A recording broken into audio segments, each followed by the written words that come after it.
Okay, hey, happy scientists. These are your doodle notes for, I'm going to try to do this with the book this time. So for topic 1, lesson 2, measuring matter. Okay, so before I start my doodle notes, one of the things I like to do is I like to just kind of go through that whole lesson just to kind of see what's going on. Okay, so when I look at this, expressing weight, mass, and volume. So I know that most of this stuff is going to be about weight, mass, and volume. So if I go through, okay, this looks like my section about what weight is.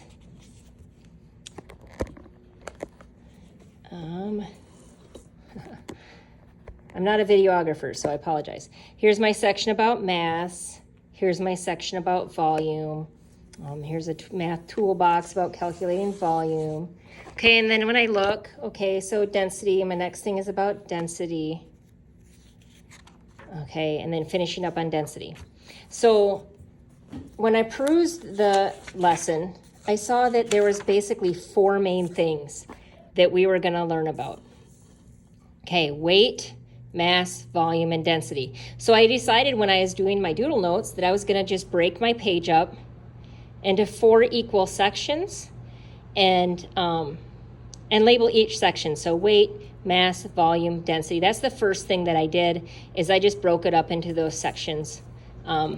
Actually, I lied. That's the second thing I did. The first thing I did is I always want to label my doodle notes, topic 1, lesson 2, measuring matter.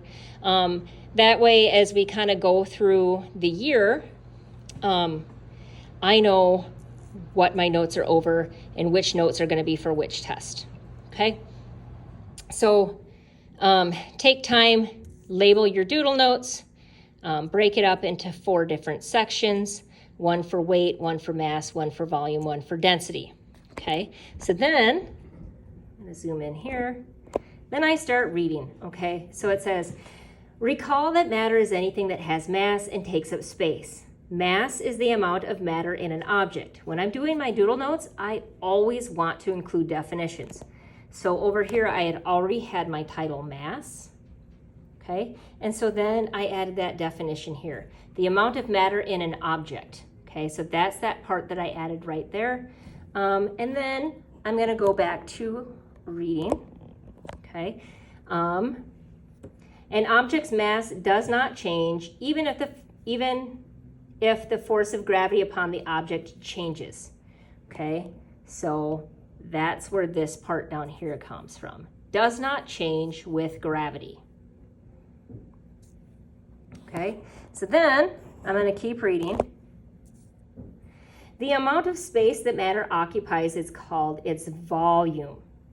All forms of matter, solids, liquids, and gases, have volume. If we want to measure matter, such as the fruit in figure 1, we need to measure both mass and volume. So that next section is all about volume.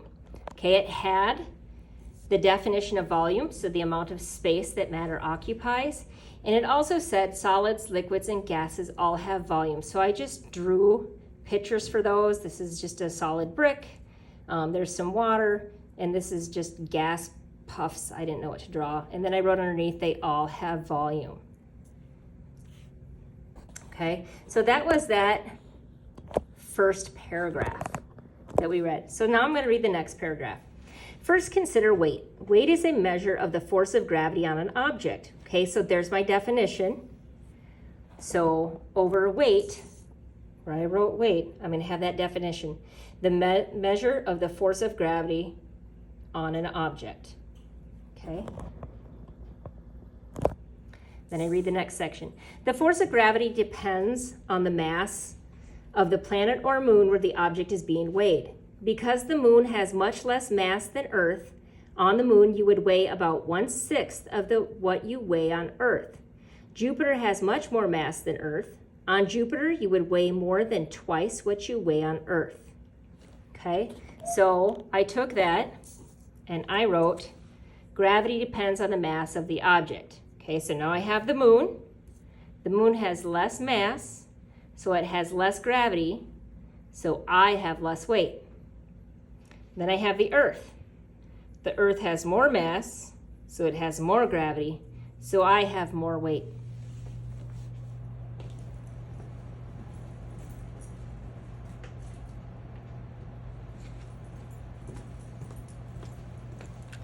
Okay, and so then it even talked about Jupiter. Okay, so I'm going to draw. My pen is running out. Jupiter. Okay. The most mass out of all my three. So it's going to have the most gravity.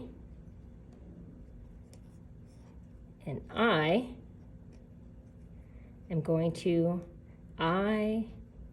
weigh the most. Okay. And then I should probably color Jupiter in. I think I'm going to color Jupiter red.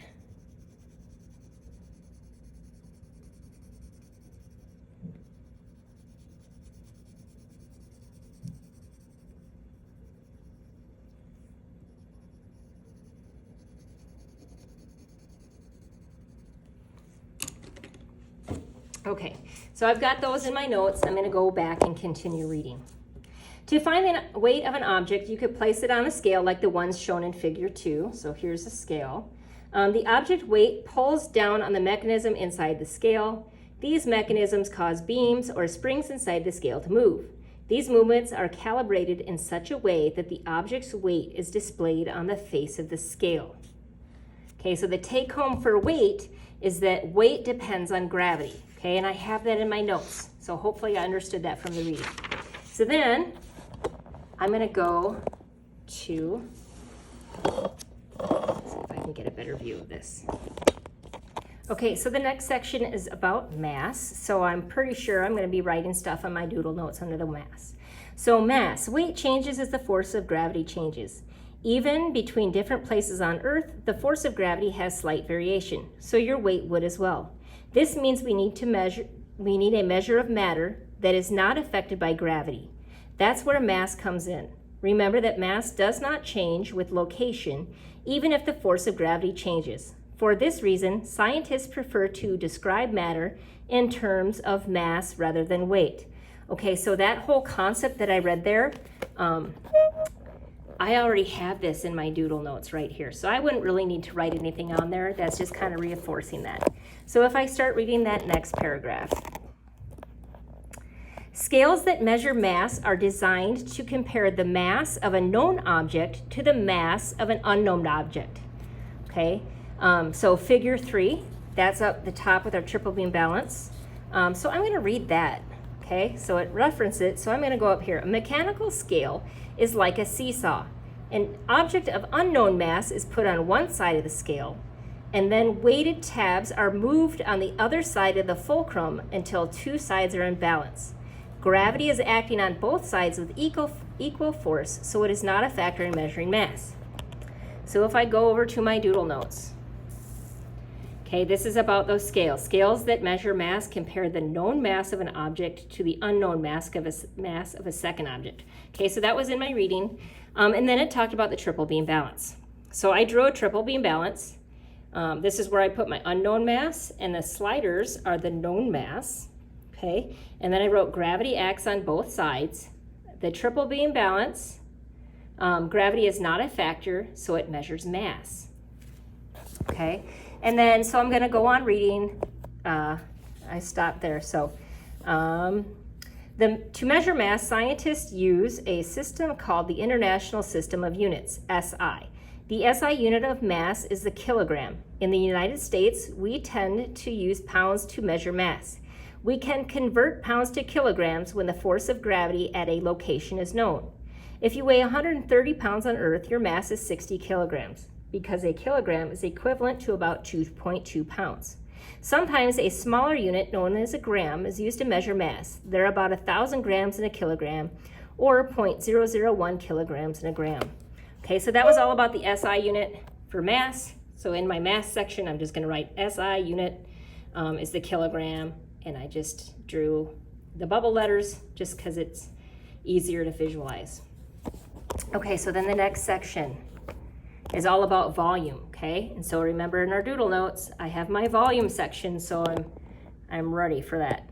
Okay, volume is the amount of space that matter takes up, okay? And so we have over here the amount of space that matter occupies. I think we wrote that already.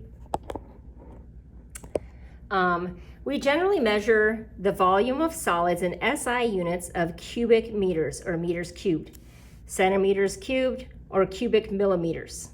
We measure the volume of liquids in liters and milliliters. A milliliter is 1/1000th of a liter and has the same volume as 1 cubic centimeter. Gases do not have a definite volume of their own because their particles move to fill their containers. So the volume of a gas is measured by the units of a container. Okay, so lots of good stuff in there. Okay, so if I look at my volume section, okay, it talked about the SI units. Okay, so I have SI units. A solid is measured in cubic meters, the liquids in liters and milliliters. Gases do not have a definite volume. It is measured by the units of its container. Okay, it also said that it's measured in cubic centimeters and cubic millimeters. So I'm going to add that as well. Okay, and then we have some calculating volume stuff. How to calculate the volume of a regular object and an irregular object. I'm going to teach that to you a little bit later in the lab.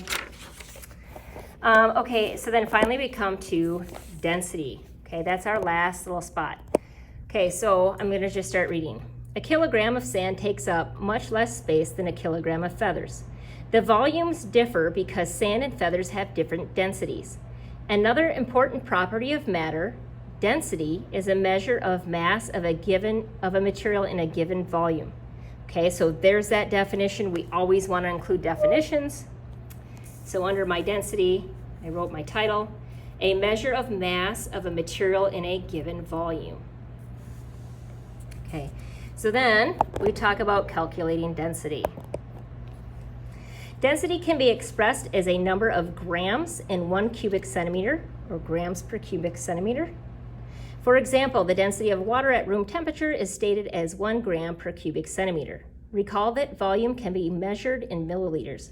So the density of water can also be expressed as 1 gram per milliliter. You can determine the density of a sample of matter by dividing its mass by its volume.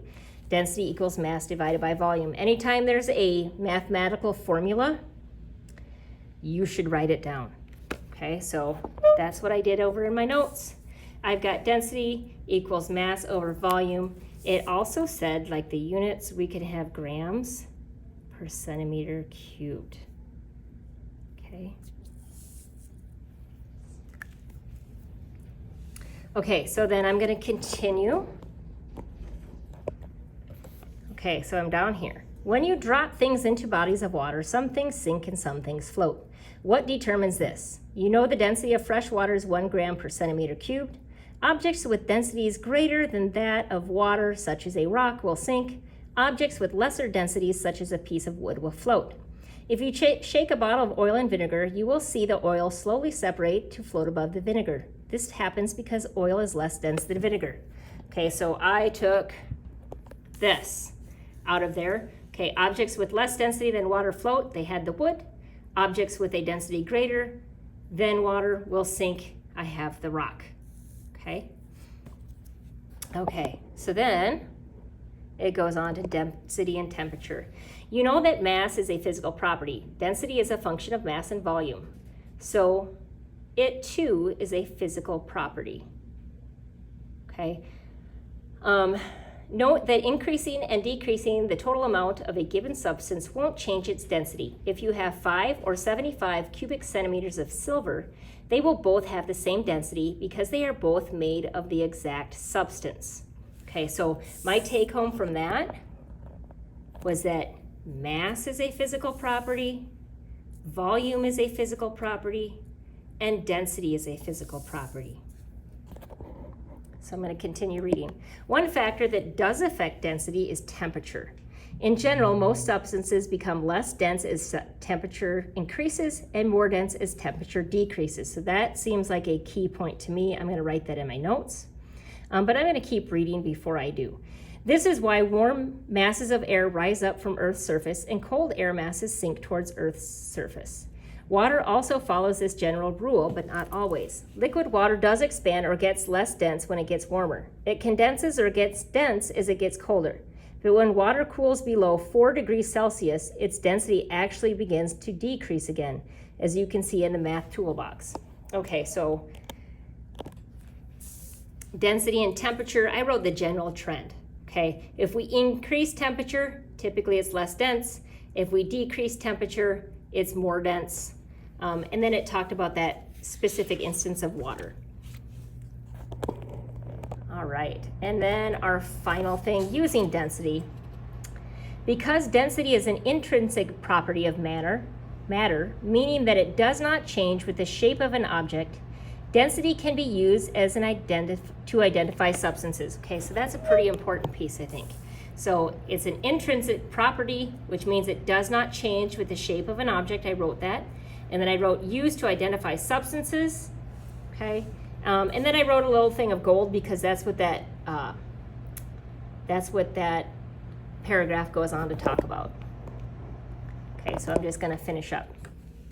Imagine that you are looking for gold in a stream bed in Alaska. You find an area where the gravelly stream bed seems to be flecked with gold.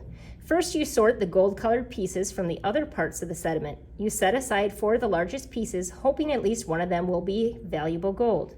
You use a small digital scale and a graduated cylinder to fill water to measure the masses and volumes of each sample. Those data are shown below each sample in the math toolbox. If one of the samples has a density of 19.3 grams per centimeter, then you've found gold. Okay. So that's the end of the lesson. Okay, and I'm going to give you